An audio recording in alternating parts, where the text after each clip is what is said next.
Hello hi, मैं ललित धानिया और आप देख रहे हैं इंडियन स्टूडेंट स्टडी पॉइंट्स। और आज मैं आपको कराने जा रहा हूँ टाइम एंड डिस्टेंस यानी कि स्पीड के क्वेश्चन, जिसमें कि मेरी आज तीसरी क्लास में आज आपको कराऊंगा एवरेज से संबंधित क्वेश्चन। तो अब मैं आपको थोड़ा सा एवरेज के बारे में बता देता हूँ। एवरेज के कुछ फॉर्मूले हैं जिसको मैं आपको डिफाइन कर देता हूँ, जैसे कि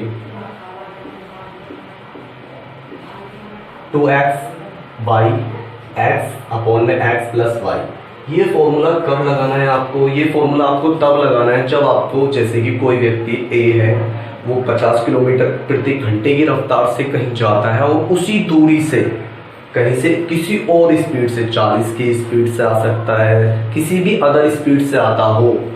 जब किसी भी दूरी तो इक्वल हो, दोनों तरफ जाने और आने की, और स्पीड अलग अलग हो, तब आपको इस फॉर्मूले का प्रयोग करना है।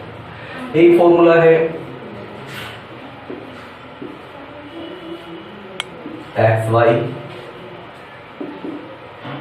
वाई जेड और एक्स जेड।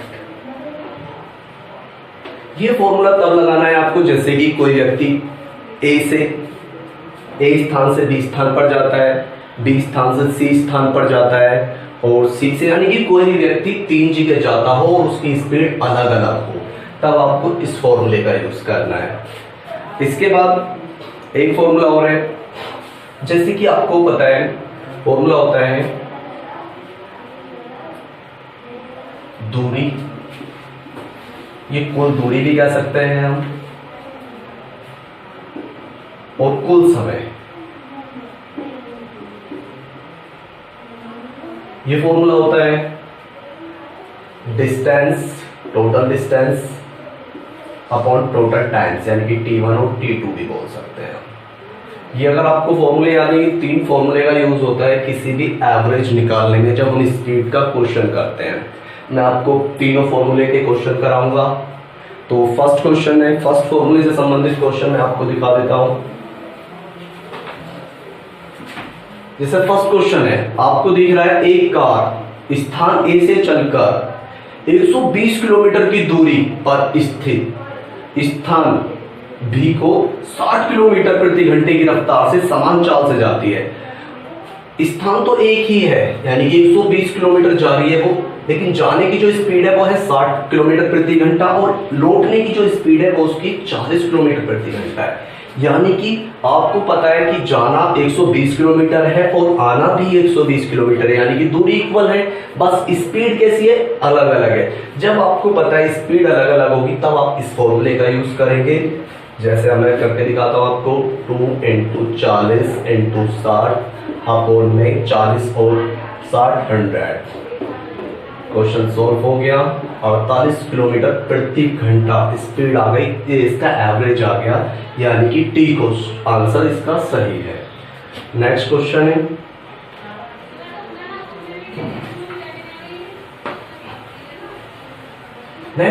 है, एक मोटर कार किसी स्थान पर 20 किलोमीटर प्रति घंटे की रफ्तार से जाती है, बिल्कुल इसी टॉपिक पर, इसी फॉर्मूले बेस है क्वेश्चन, और वह 30 किलोमीटर प्रति घंटे की रफ्तार से वापस आ जाती है।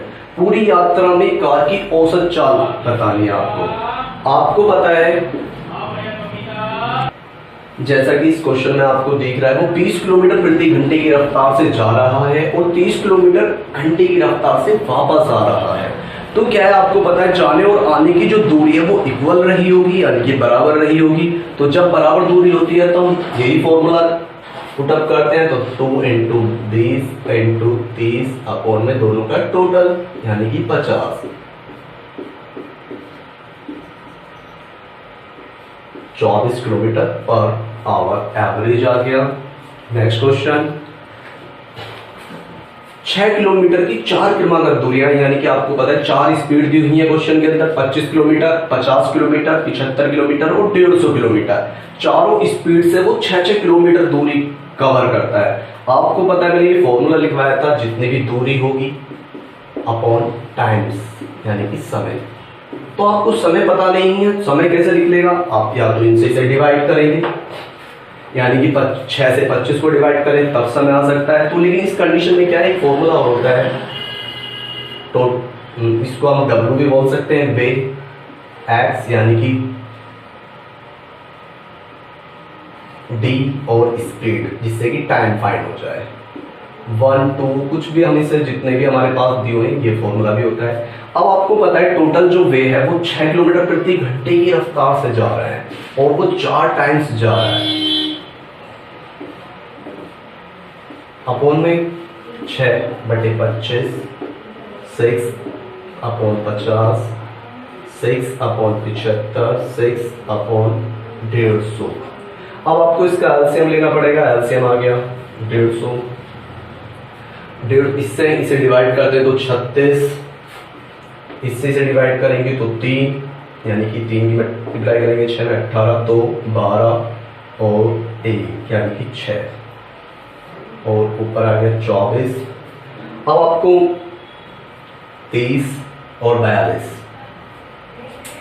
24 इंटू 150 अपॉन में इनका टोटल आप रखेंगे 30 और 42 हो गए 72। 24 से कट गया 3 बार, 3 से कट गया 5 बार, यानी कि 50 किलोमीटर प्रति घंटा आ गए। जब हम इससे डिवाइड करते हैं तो टाइम्स आ जाता है, तो यानी कि ये वाला फॉर्मूला जनरेट हो जाता है। बस आपको एलसीएम अच्छी तरीके से आना चाहिए। बिल्कुल सिंपल क्वेश्चन है।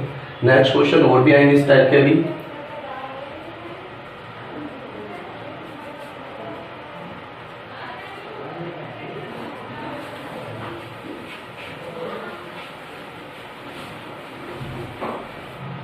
एक ट्रेन 90 किलोमीटर प्रति घंटे की दूरी, 80 किलोमीटर प्रति किलोमीटर की दूरी और 60 किलोमीटर की दूरी तथा 50 किलोमीटर की दूरी क्रम से 60 किलोमीटर, 40 किलोमीटर, 90 और 25 किलोमीटर प्रति घंटे की चाल से तय करती है। उसकी औसत 4 किलोमीटर प्रति घंटे में लगभग पूछ रहा है क्या है। आपको पता है, मैंने फॉर्मूला बताया दूरी बटे समय। आपको दूरी तो दी हुई है, दूरी है सबसे पहले 90 है, इसके बाद 80 है, इसके बाद 60 है, इसके बाद 50 है। अब आपको पता है टाइम्स चाहिए हमें अपॉन में, तो टाइम्स कैसे होता है? टाइम्स होता है दूरी अपॉन चाल करते हैं, यानी कि टाइम्स निकालने के लिए फॉर्मूला होता है दूरी बटे चाल। अगर हम टाइम्स निकालना है तो ये फॉर्मूला होता है, तो हम यही करेंगे। 90 को मैं 60 से डिवाइड करूंगा तो कितना आएगा? 1.5 आएगा, आपको पता है। अब 80 को 40 से डिवाइड करूंगा तो 2 आएगा। अब क्या है? नेक्स्ट दूरी है 60 को 90 से डिवाइड करूंगा तो पॉइंटों में आएगा। मैं पॉइंटों में नहीं लेगा, इसमें 3/2 लिख सकता हूँ। इसके बाद 50 को 25 से डिवाइड करूंगा तो 2 आएगा। बस ये फॉर्मूला पुटअप हो गया। बस कुछ नहीं करना, सॉल्व करना है क्वेश्चन को, इनका टोटल करना है। 280 हो गया, इन सब का टोटल करेंगे 2 और ये हो गया 5.5। 5.5 की 3 में मल्टीप्लाई करेंगे तो 16.5 आता है। अब +2/3 यानी कि 18 इंटू 3 ऊपर जाएगा, आपको पता है, और 18.5।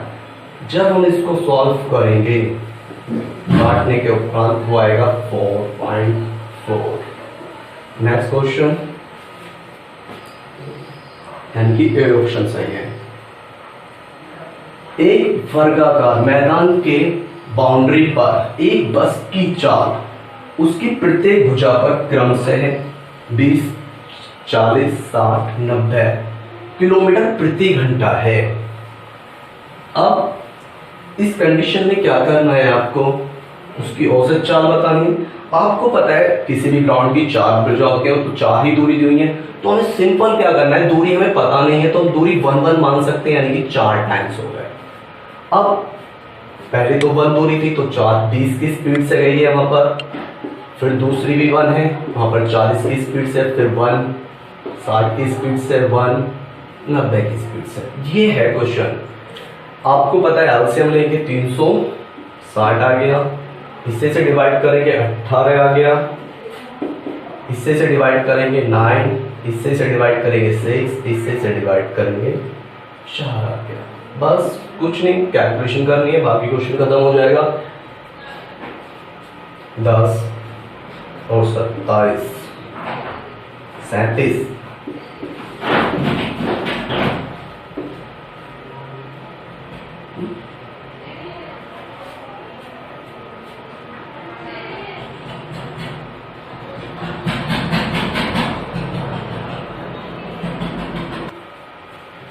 जब हम इसे सॉल्व करेंगे तो समथिंग आएगा 35 पॉइंट कुछ आ रहा है समथिंग, तो इसका मतलब अप्रोक्स में हम इसको लेंगे 40 आंसर, यानी कि बी है। नेक्स्ट क्वेश्चन, एक विमान 2500 किलोमीटर, 1200 किलोमीटर और ये है 500 किलोमीटर की यात्रा 500 किलोमीटर प्रति घंटा, 400 किलोमीटर प्रति घंटा और 250 किलोमीटर प्रति घंटे की गति से तय करता है। तदनुसार विमान की औसत गति निकल पा रहा है। बिल्कुल इजी सा क्वेश्चन है। आपको पता है, पहले वो दूरी लिख लेते हैं। सबसे पहले 2500 जा रहा है, फिर 1200 जा रहा है, फिर 500 जा रहा है। ये 3 दूरियां दी हुई है क्वेश्चन में। अब आपको पता है वो 2500 जो जा रहा है वो 500 किलोमीटर प्रति घंटे की रफ्तार से जा रहा है, तो हमें टाइम चाहिए। तो सिंपल कुछ नहीं करना, आपको हमेशा डिवाइड डायरेक्ट करना है, जिससे कि आपका एग्जाम में टाइम बच सके। 2500 को 5 से डिवाइड करेंगे तो 5 आ गया टाइम्स। अब दूसरी क्या दूरी कितनी है? 1200। इसको जा रहा है वो 400 की स्पीड से 400 की स्पीड से जाएगा, तो आपको पता है 3 घंटे लेगा। फिर जा रहा है 250 किलोमीटर प्रति घंटे की रफ्तार से 500, वो 2 घंटे लेगा। बस कुछ नहीं करना है, टोटल करना है। 4200 हो गया और कौन में 10 हो गया, डिवाइड करना है 420 आ गया आंसर, यानी कि ए ऑप्शन सही है। नेक्स्ट क्वेश्चन, एक मोटर चालक 150 किलोमीटर की दूरी पर स्थित एक स्थान के लिए 50 किलोमीटर प्रति घंटे की औसत गति से जाता है और वापस 30 किलोमीटर प्रति घंटे की गति से लौट आता है। मैंने फर्स्ट जो क्वेश्चन कराया था बिल्कुल उसी के जैसा क्वेश्चन है। संपूर्ण यात्रा की औसत चाल पूछ रहा है। आपको पता है वो 150 ही जा रहा है और 150 ही आ रहा है। जब भी सेम दूरी और सेम वापस आएगा तब यही फॉर्मूला तब करना है आपको, 50 × 30 अपॉन में टोटल, यानी कि 80। तो उसे 4 ये आ गया 150/4, यानी कि 75/2, यानी कि 37.5, यानी कि सी ऑप्शन बिल्कुल सही है। नेक्स्ट क्वेश्चन, कोई व्यक्ति 600 किलोमीटर की दूरी रेल द्वारा 80 किलोमीटर प्रति घंटे की चाल से, 800 किलोमीटर की दूरी 40 किलोमीटर प्रति घंटे की चाल से जहाज से और 500 किलोमीटर की दूरी 400 किलोमीटर प्रति घंटे की चाल से हवाई जहाज से तथा 100 किलोमीटर की दूरी 50 किलोमीटर प्रति घंटे की चाल से कार से तय करता है। पूरी यात्रा में उसकी औसत चाल कितनी? अब आपको पता है, सबसे पहले जैसे मैंने बताया आपको दूरी लिख लेनी है। 600 है, इसके बाद 800 है, इसके बाद 500 है और इसके बाद 100 है। ये टोटल दूरी है। अब आपको पता है टाइम्स हमें चाहिए, तो टाइम्स के लिए हमें क्या करना होता है, जो भी दूरी है उसको 4 से डिवाइड करेंगे। जैसे 600 को 80 से डिवाइड करेंगे तो हम आता है 7.5। इसके बाद 800 को 40 से डिवाइड करेंगे तो 20 आएगा। इसके बाद 500 को 40 से डिवाइड करेंगे तो 1.25 आएगा और इसके बाद 100 है 50 से डिवाइड करेंगे तो 2 आएगा। ये है क्वेश्चन। बस अब आपको कुछ नहीं करना है, टोटल करना है, इनका टोटल करना है और डिवाइड कर देना है। इनका टोटल हो गया 2000 और इनका टोटल हो गया 22 और 8 ये, और ये हो गया 30.75। अब इसको हम डिवाइड करेंगे,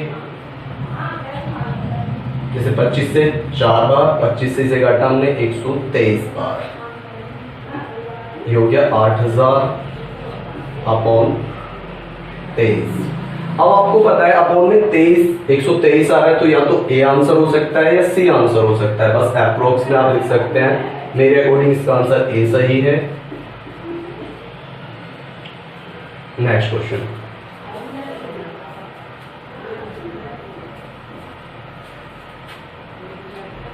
एक व्यक्ति ट्रेन से 250 किलोमीटर की दूरी, ये जो लिखा हुआ है वो लिखा हुआ है 3 सही 1/2 घंटे में, और 160 किलोमीटर की दूरी 2 सही 1/4 घंटे में तथा 229 किलोमीटर की दूरी 3 सही 1/4 घंटे में तय कर लेता है।